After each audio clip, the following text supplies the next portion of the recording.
तो आज मैं आपको एक अनोखी रहस्यमय कहानी सुनाऊंगा। अगर आप चैनल पर नए हैं तो अभी सब्सक्राइब कर ले, क्योंकि यह मेरा दूसरा नया चैनल है। तथा कहानी पूरा देखे, अंत में एक अनोखा रहस्य छुपा है। धन्यवाद। तो सुनिए। एक प्राचीन नगर था जिसका नाम पुण्यपर्व। इस नगर में एक बहुत पुरानी और दुखद कहानी प्रचलित थी।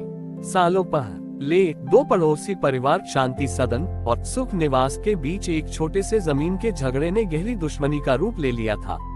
वर्षों तक उनकी पीढ़ियां एक दूसरे से नफरत करती रहीं। शांति सदन में वृद्ध देवदत्त रहते थे और सुख निवास में उनके बराबर के वृद्ध भवानी प्रसाद। दोनों परिवारों के बीच की कटुता इतनी गहरी थी कि हर दीपावली पर वे अपने घर के दियों को इस तरह सजाते थे ताकि उनकी रोशनी दूसरे के घर की सीमा को छू भी न सके।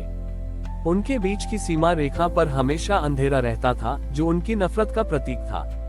दीपावली से कुछ दिन पहले देवदत्त के पोते प्रकाश ने अपने दादा से पूछा, दादाजी, पूरा नगर जगमगाता है पर हमारी और भवानी चाचा के घर की सीमा पर अंधेरा क्यों रहता है? क्या हम वहां दिए नहीं जला सकते? देवदत्त ने उदासी से कहा, बेटा, वह अंधेरा वर्षों पुरानी नफरत का है। उस अंधेरे को मिटाने के लिए साधारण दिए की रोशनी काफी नहीं है। नगर के सबसे ज्ञानी संत विवेकानंद ने ये स्थिति देखी। उन्होंने नगरवासियों को समझाया, दीपावली का अर्थ केवल अंधकार पर प्रकाश की विजय नहीं है, बल्कि मन के पुराने अंधकार बैठक को क्षमा के प्रकाश ज्योति से मिटाना है।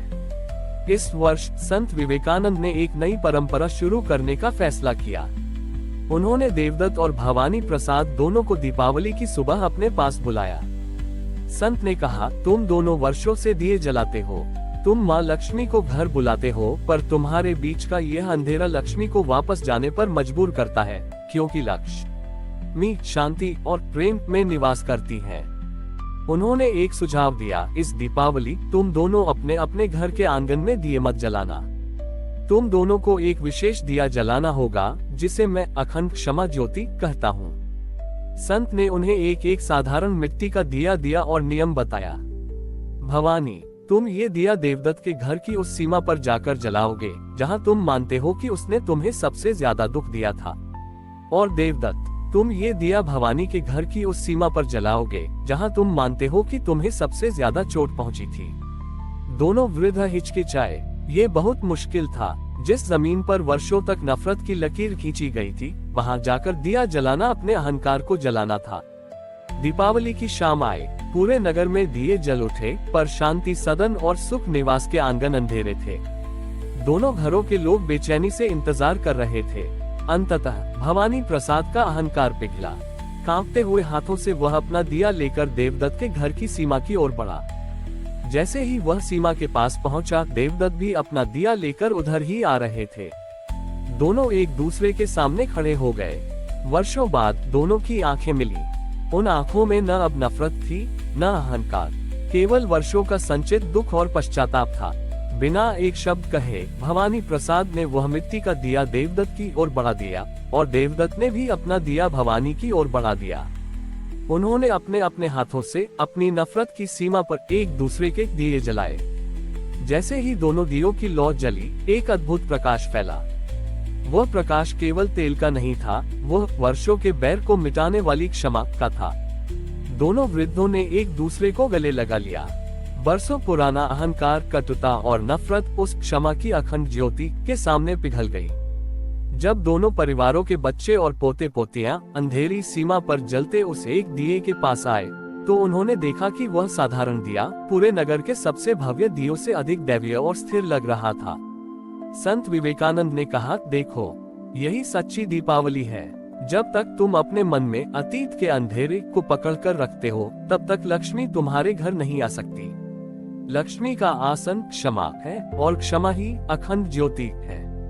उस रात पुण्य पर्व में पहली बार दो परिवारों की सीमा पर अंधेरा नहीं, बल्कि क्षमा की अखंड ज्योति जल रही थी।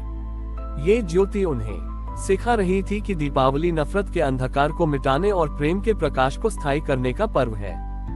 देवदत्त और भवानी प्रसाद की क्षमा की अखंड ज्योति जलने के बाद पुण्य पर्व नगर में एक अभूतपूर्व शांति और सद्भाव स्थापित हो गया। दोनों परिवारों की बरसों की दुश्मनी समाप्त हुई और उनकी एकता ने नगर के अन्य छोटे मोटे झगड़ों को भी खत्म करने का रास्ता दिखाया। लेकिन क्षमा की यह ज्योति अभी भी अधूरी थी, क्योंकि इसका प्रकाश अतीत के अंधेरे को तो मिटा चुका था, पर भविष्य के लिए कोई स्थायी संकल्प नहीं बना था। अगले वर्ष की दीपावली से पहले नगर में एक नई समस्या आई। युवा पीढ़ी, जिसने अपने दादा परदादा की नफरत नहीं एक ही थी, अब आराम और विलासिता में डूबने लगी थी। वे मानते थे कि अब जब सारे झगड़े खत्म हो गए हैं, तो मेहनत करने की क्या जरूरत है। उनका जीवन केवल आज के सुख पर केंद्रित हो गया और भविष्य की जिम्मेदारियों से वे भागने लगे। सुख निवास के युवा पोते पोतियां शांति सदन के युवाओं को देखकर कहते, दादाजी ने तो सारी नफरत जला दी, अब हमें किस बात की चिंता, चलो मौज मस्ती करते हैं। नगर का भविष्य आलस्य और विलासिता के अंधकार की ओर बढ़ रहा था। संत विवेकानंद ने देखा कि अतीत की क्षमा से मिला प्रकाश अब भविष्य के आलस्य के कारण मंद पड़ रहा है। उन्होंने इस दीपावली पर दोनों वृद्धों देवदत्त और भवानी प्रसाद को फिर से अपने पास बुलाया। संत ने कहा, देवदत्त, भवानी, तुम दोनों ने अतीत के अंधेरे को क्षमा से मिटाया, यह महान कार्य था। पर अब तुम्हारी अग्नि परीक्षा भविष्य को लेकर है। तुम्हारे बच्चों और पोतों में नया अंधेरा छा रहा है। ये कर्तव्य विमुक्ता, कर्तव्य से भागना का अंधेरा है। उन्होंने समझाया, क्षमा की ज्योति केवल पीछे देखने के लिए नहीं होती, वह आगे के कर्तव्य पथ को रोशन करने के लिए होती है। यदि तुम अतीत के सुख में डूब जाओगे और भविष्य को नजरअंदाज करोगे, तो तुम्हारी अखंड ज्योति व्यर्थ हो जाएगी। संत ने उन्हें इस दीपावली पर तीसरी परंपरा शुरू करने का आदेश दिया, संकल्प दीप यात्रा। इस दीपावली तुम दोनों को मिलकर एक ही दिया बनाना होगा। ये दिया मिट्टी, तिल और बाती का नहीं, बल्कि अतीत के सबक का होगा। और इस दिए को तुम अपने घर में नहीं, बल्कि नगर के चौराहे पर रखोगे। इस दिए को जलाने से पहले तुम्हें पूरी युवा पीढ़ी के सामने भविष्य के 3 संकल्प लेने होंगे। दीपावली की शाम को सारा नगर चौराहे पर एकत्र हुआ। देवदत्त और भवानी प्रसाद, अब गहरे मित्र, एक साथ मंच पर आए। उन्होंने वहां एक बड़ा प्रतीकात्मक दिया रखा, जो अतीत की कटुता की राख से बनाया गया था। सबसे पहले देवदत्त ने दिया जलाया और पहला संकल्प लिया। 1. अतीत की कटुता से मुक्ति का संकल्प। हम संकल्प लेते हैं कि हम अपने और दूसरों के पुराने झगड़ों और गलतियों को क्षमा करके उस ऊर्जा को नया निर्माण करने में लगाएंगे। फिर भवानी प्रसाद ने दिए में तेल डाला और दूसरा संकल्प लिया। 2. वर्तमान के आलस्य पर विजय का संकल्प। हम संकल्प लेते हैं कि आज से हम सुख को नहीं, बल्कि संघर्ष और मेहनत को अपना दीपक बनाएंगे, ताकि आने वाली पीढ़ी को विरासत में मिला हुआ सुख नहीं, बल्कि संघर्ष से अर्जित किया हुआ गौरव मिले। अंत में दोनों ने मिलकर दिए की बाती सीधी की और तीसरा संकल्प लिया। 3. भविष्य के कर्तव्य का संकल्प। हम संकल्प लेते हैं कि हम केवल अपने लिए नहीं, बल्कि पूरे समाज के ज्ञान और कल्याण के लिए जिएंगे। हमारा हर काम पुण्य पर्व के भविष्य को रोशन करने के लिए होगा। जैसे ही तीनों संकल्प पूरे हुए और दिए की लौ ऊंची उठी, वहां उपस्थित युवा पीढ़ी के मन का सारा आलस्य और विलासिता का अंधेरा दूर हो गया। उन्होंने पहली बार समझा कि सच्ची शांति का अर्थ आराम नहीं, बल्कि सार्थक कर्म है।